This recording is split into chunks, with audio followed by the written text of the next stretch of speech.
Rotation et perspective. Ce module est conçu pour corriger automatiquement les lignes convergentes, une forme de distorsion de perspective fréquemment rencontrée dans les photographies architecturales. Darktable 3.8 va aussi agir sur le recadrage, c'est pour cette raison que le module recadré et pivoté a disparu avec la version 3.8.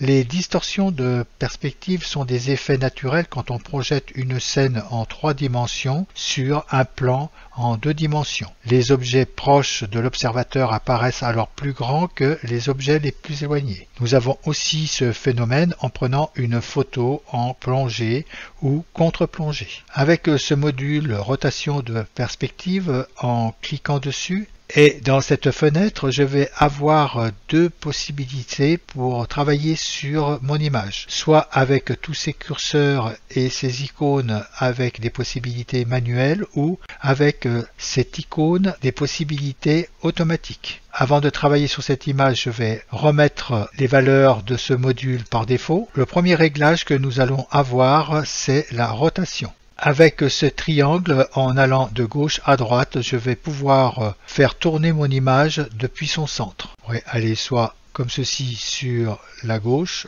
ou comme ceci sur la droite. Pour revenir aux valeurs initiales, il suffira de cliquer 2 fois dessus et je vais revenir aux valeurs par défaut de ce curseur. En faisant un clic droit sur ce curseur, je vais pouvoir au clavier rentrer directement ces valeurs. Admettons que je voudrais le faire tourner de 12 degrés. Je vais cliquer sur 12 et appuyer sur Entrée et mon image a subi une rotation de 12 degrés. Pour revenir aux valeurs par défaut, je clique dessus et là je suis revenu aux valeurs par défaut. Nous avons en dessous recadrage. Le recadrage, je reviendrai après avoir travaillé sur cette image avec ces autres icônes. Nous avons aussi perspective. Alors, il est possible que le menu ne soit pas ouvert sur votre fenêtre. Et pour avoir la perspective, il suffira de cliquer sur cette icône pour ouvrir celle-ci. Avec cette perspective, je vais pouvoir faire des corrections de l'objectif vertical ou horizontal. Comme avec la rotation, je vais aller sur la gauche pour orienter mon image en plongée et sur la droite pour orienter mon image en contre-plongée. Et là aussi, pour revenir aux valeurs par défaut, je peux faire 2 clics dessus. Et j'aurai aussi la correction de l'objectif horizontal, donc soit en la faisant tourner sur la droite ou soit en la faisant tourner sur la gauche. Là aussi, pour ces icônes, un clic droit dessus et je pourrais mettre les valeurs au clavier ou en déplaçant ma souris sur celle-ci, aller de valeurs matérialisées par ces arcs de cercle. Je vais recliquer pour revenir sur la fenêtre de commande et en dessous nous aurons le cisaillement.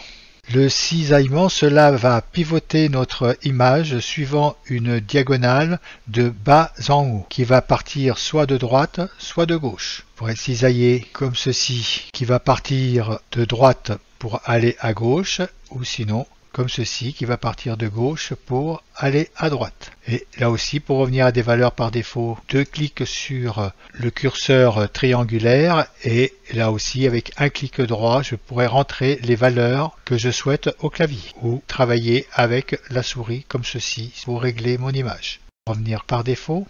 Et nous avons en dessous le modèle de l'objectif. Alors ce paramètre contrôle comment le boîtier et les objectifs spécifiques sont pris en compte. Il est fixé par défaut par Darktable sur générique. En cliquant sur cette icône pour ouvrir ce menu, je vais avoir soit générique, soit spécifique. Si je le laisse sur générique, une longueur de focale de 28 mm et un boîtier plein format sont attendus. S'il est fixé sur spécifique, une longueur focale et un facteur de recadrage devra être rentré avec ces curseurs ou avec un clic droit, là je pourrais le rentrer au clavier. Que ce soit sur la focale, sur le facteur de cadrage ou sur l'ajustement aspect. Il va être préférable de travailler avec le module que nous avons en dessous, correction de l'objectif, afin de régler ceci. Je vais le laisser sur générique et en dessous je vais avoir ces 6 icônes.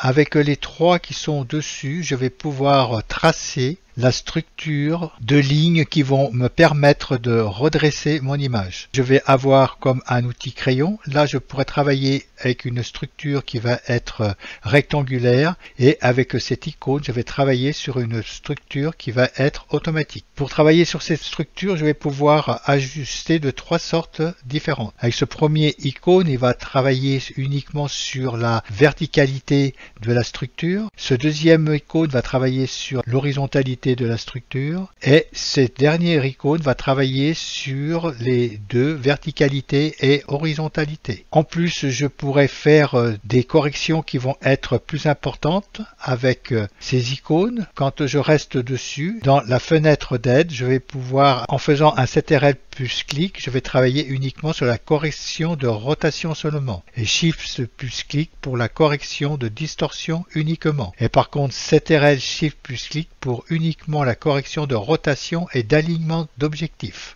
Pour les deux autres icônes, cela va être différent en restant dessus. Un CTRL plus clic pour la correction de rotation seulement et un Shift plus clic pour la correction de distorsion uniquement. Et pour l'horizontalité, cela va être idem que pour la verticalité. Alors je vais commencer à travailler avec mon image. Je vais cliquer sur le crayon et avec ce crayon, je vais pouvoir déterminer des lignes afin de redresser la perspective de cette image. Alors, par exemple, je pourrais partir de ce toit, cliquer et venir m'aligner avec ma ligne par rapport au toit. Lâcher le clic de la souris et sitôt que j'ai lâché le clic de la souris, ma ligne s'est transformée en bleu. Toutes les lignes bleues vont représenter l'horizontalité. Si je me suis trompé, je pourrais toujours revenir dessus et la régler afin de l'aligner le mieux possible sur mon toit. Je pourrais prendre aussi ce côté pour la verticalité, donc je clique et je vais descendre. Là, je vais descendre beaucoup plus bas comme ceci et lâcher le clic de la souris, la ligne des verticalités vont être vertes.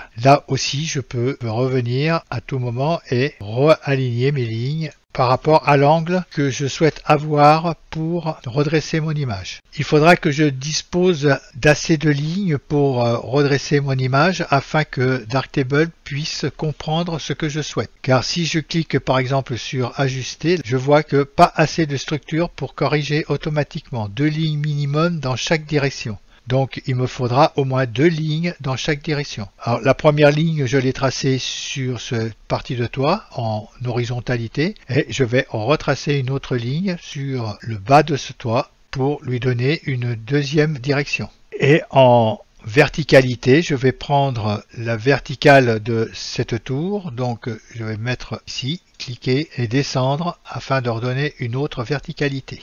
Et à présent, je pourrais, en cliquant alors sur cette icône, travailler uniquement sur la distorsion verticale pour voir le résultat. Et en cliquant que sur cette distorsion verticale, vous voyez que je vais avoir des corrections qui se seront faites uniquement sur la verticalité. Pour revenir en arrière, je vais faire CTRL-Z. Revenir sur mes lignes. Et à présent, je vais travailler uniquement sur l'horizontalité. Je vais cliquer. Je vais avoir ce résultat en horizontalité. Donc je vais faire de nouveau CTRL et Z pour revenir comme j'étais avant et recliquer sur le crayon pour retrouver mes lignes.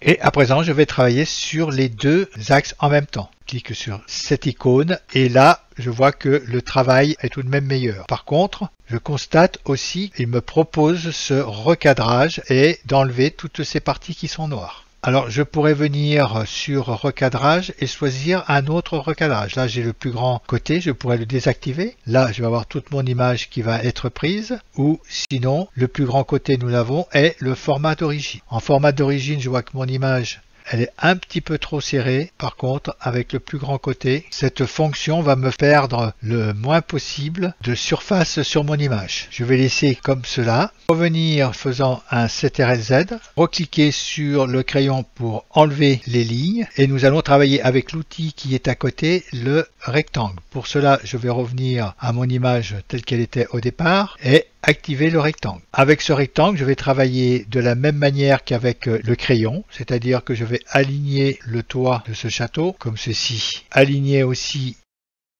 l'angle qui est ici, voilà, et venir aussi aligner, comme cela, l'angle de cette tour. Comme j'avais fait avec le crayon, Cela va être de même. Là, je vais travailler que sur la verticalité. Voilà ce que ça va donner. Je vais faire CTRL-Z et revenir sur le rectangle que j'avais fait. Ici, je vais travailler uniquement sur l'horizontalité.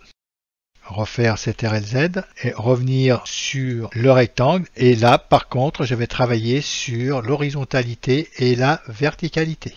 Et où je vais avoir à peu près le même résultat que j'avais avec le crayon, cette partie de château. Si je veux, je pourrais l'agrandir légèrement comme ceci, de façon qu'il revienne, et refaire de nouveau l'action horizontale et verticale. Il n'est pas énormément revenu. Je vais agrandir encore un peu, comme cela et comme cela, le mettre droit et refaire cette action. Voilà, là je suis revenu correctement avec cette image sur la verticalité et l'horizontalité. Et nous allons à présent travailler avec ce dernier icône qui est l'icône automatique de perspective. Pour cela, je vais revenir cliquer sur cette icône pour fermer les lignes et revenir comme était mon image au départ. Nous avons en dessous cette icône qui va calculer des corrections automatiques. Le module va analyser l'image, trouver des caractéristiques structurelles appropriées constituées de segments de droite. Sur la base de ces segments de droite, une procédure d'ajustement est lancée lorsque je clique sur cette icône afin de récupérer cette structure. Je vais avoir toute une série de droites. Toutes les lignes droites verticales vertes vont être considérées comme étant des lignes qui vont être prises dans le calcul de Darktable lorsque je vais cliquer sur une de ces trois icônes. Je vais avoir aussi des lignes verticales qui sont rouges, qu'on voit dans différents endroits ici. Et ces lignes verticales rouges, elles, vont être considérées par Darktable comme n'étant pas des lignes qui vont être prises dans son calcul. Je vais avoir des lignes qui sont en dessous bleues. Celles-ci vont être des lignes horizontales qui vont être prises dans le calcul de Darktable. Par contre, toutes ces lignes qui sont jaunes, horizontales, ne vont pas être prises dans le calcul de Darktable. Nous aurons aussi des autres lignes. On en voit une là derrière. Ce sont des lignes grises. Je vais zoomer afin qu'on la voie mieux. Il y en avait même deux, une ici et une ici. Et ces lignes grises, elles, ne vont pas être considérées dans le calcul de Darktable. Ainsi, je vais pouvoir les ignorer. Je vais revenir avec les calculs que Darktable a fait automatiques, cliquer directement sur une de ces icônes afin de redresser mon image. Je vais cliquer sur l'icône verticale et horizontale. Voilà le résultat que je vais avoir. Je vais être satisfait sur la tour, mais par contre sur le château, je me retrouve comme je me suis retrouvé tout à l'heure avec le pinceau. Toute cette partie ne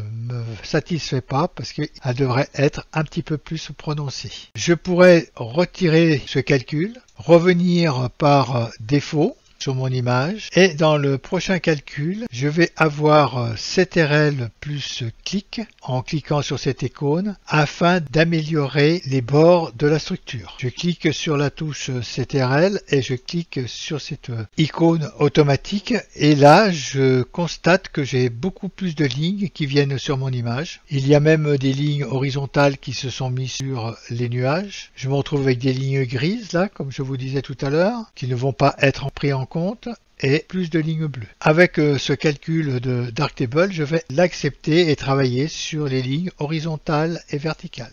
Et je constate que le résultat n'est pas mieux. Ma tour, même, on dirait qu'elle s'est fortement compressée de la base avec ce calcul. Cliquez sur cette icône pour enlever toutes les lignes de structure et revenir par défaut. À présent, je vais revenir sur cette image, je vais faire Shift plus clic. J'appuie sur la touche majuscule et je clique sur cette icône. En faisant Shift plus clic, je vais avoir non plus l'amélioration des bords, mais l'amélioration des détails qui vont être accrus. On voit qu'on a beaucoup de lignes disparates de tous les côtés, Mais malgré ce calcul, je vais recliquer sur cette icône verticale et horizontale afin de voir le résultat que va me proposer Darktable avec ses calculs. Désactiver toutes ces lignes pour voir mieux ma photo. Il a complètement oublié l'antenne qui est au sommet de ce toit et mon image se retrouve compressée. Je vais revenir par défaut et la troisième solution que nous propose Darktable, ça va être CTRL Shift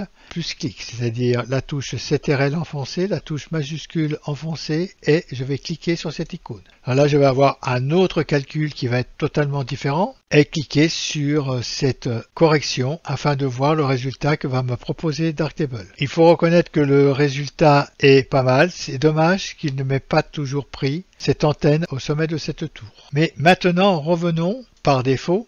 Recliquons sur cette correction automatique mais sans rajouter des touches de clavier. Donc là je vais avoir une correction automatique normale. Donc avec ces lignes vertes, ces lignes bleues et ces lignes jaunes, comme je vous l'ai dit au début, certaines lignes vont être prises en compte, d'autres ne vont pas être prises en compte. Suivant le résultat que j'ai obtenu en cliquant sur les icônes ajustées, j'ai vu que par rapport à ce château, si je cliquais comme je l'ai fait tout à l'heure, je vais avoir tout cet angle de château qui va être moyennement pris en compte. Avec ces traits, lorsque je viens dessus et sur ce trait vert, je fais un clic gauche de la souris, vous voyez que ce trait vert s'est transformé en rouge. Je pourrais revenir sur ce trait vert aussi et cliquer dessus. Et comme je vous l'ai dit tout à l'heure, tous les traits rouges ne sont pas pris en compte, comme tous les traits jaunes pour l'horizontalité. Si j'ai beaucoup de lignes vertes que je voudrais enlever, je reviens sur une de ces lignes, clique, et là je vois que j'ai déduit.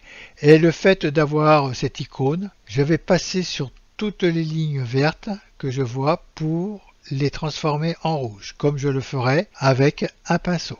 Je crois que j'en ai oublié là en bas du château, voilà. Et par contre, si je viens sur une ligne jaune, cette action ne va rien faire. Mais par contre, une ligne bleue, oui, cela va me transformer cette ligne bleue en jaune, donc qui ne sera pas pris en compte dans le calcul. Je vais venir sur tous ces verts qui sont sur cette partie du château, comme ceci, en haut aussi, sur ces fenêtres,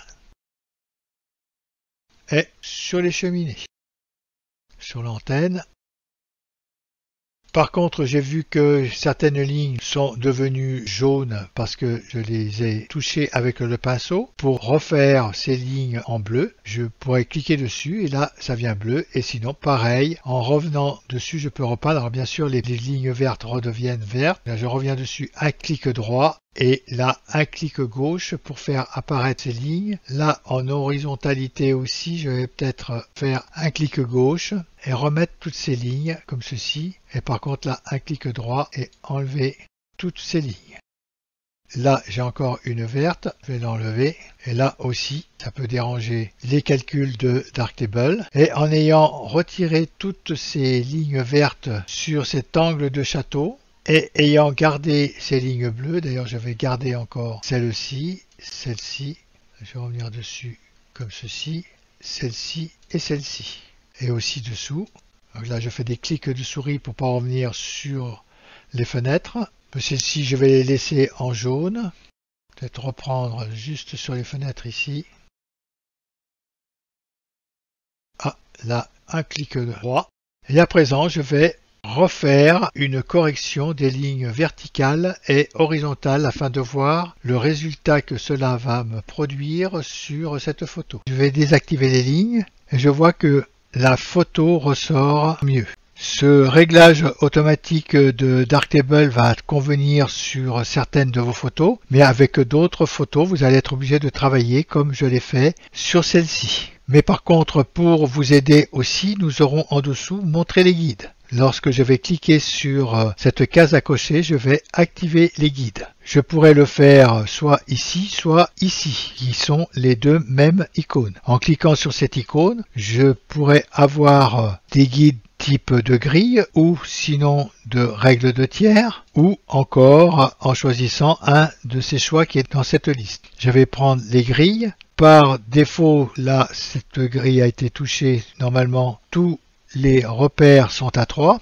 Et pour voir mieux ce qui se passe sur ma photo, je pourrais choisir la couleur en cliquant sur cette icône, soit prendre du rouge qui va convenir sur ma photo, soit prendre du vert qui va moins se voir, ou du cyan ou du magenta. Je trouve que le mieux c'est le rouge sur cette photo. Ressortir en rouge et je vois que par rapport à la grille, mon image a été correctement redressée avec la correction et perspective de Darktable. Ceci termine ce tutoriel. S'il vous a plu, n'oubliez pas de cliquer sur la main j'aime en dessous de cette vidéo. Et si vous ne l'avez pas encore fait, abonnez-vous à la chaîne. Vous serez ainsi averti de tous mes prochains tutos. Je vous dis à bientôt.